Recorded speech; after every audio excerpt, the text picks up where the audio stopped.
State asida petrol amadi diesel marang kaina leiri miyamna mipaiba pokpiganu phangoraroi matagom thau leishin batobiganu amadi petrol pump sing mahau sawung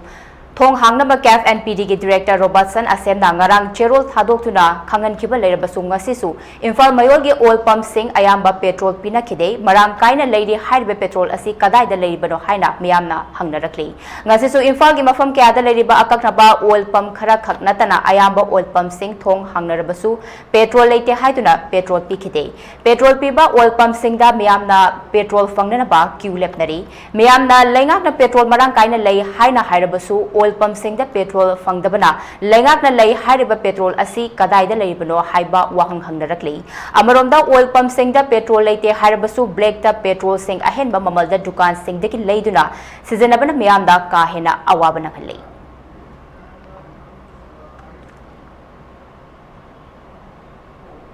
Seriba mafamasi urupok sorban tingal kya koi oil pump adu tani koi haukiba August ki tang tara nipan amadi tara mapan dagi hauna miyam na petrol fangdabagi awaba se aduma kham thengna mayok na tuna lakle dubu thabak ti chattabadi yadabani na miyam si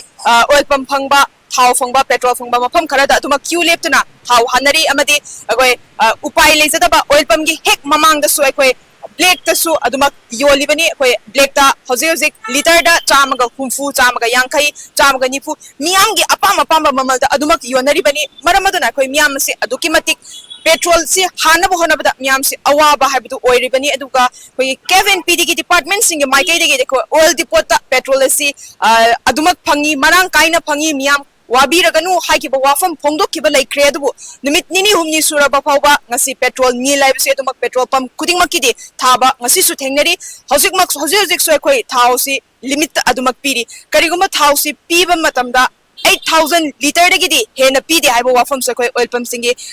yoliba singi maikai dagi su khoi phongdok pirak pusu laikre khoi hairiba piriba ngasi nongmagi mokoi gi piriba thau gi chang asi miyam asi laiba queue le piba miyam da su aduma kona da su yawi amadi ngasi su amuk nongalaga su makoi gi petrol si phangda su yawi maramduna koi ngasi mak akoi miyam na petrol phangda gi awaba mayok na riba si kana gi maral oigadori bano amadi pet oil pump na petrol phang de di hairaga koi mamang da petrol oil pump gi mamang makta da koi black ta thau yonari basina masina kari kamdo bano lal gadori basi kanano lali basi kanano oigadori bano amadi thau pidri basi oil depot gi thau si pithok ta bano oigadori bra natraga koi oil pump si da petrol leina petrol pidri bra haibdu miyam gi oiba achobo wahang amasu oiri masi pumna magasi koi mari leina ba department singna athu matam da thidoktuna koi miyam da petrol asi fangan bina basu miyam gi maikai digi su apam oiri bani amadi koi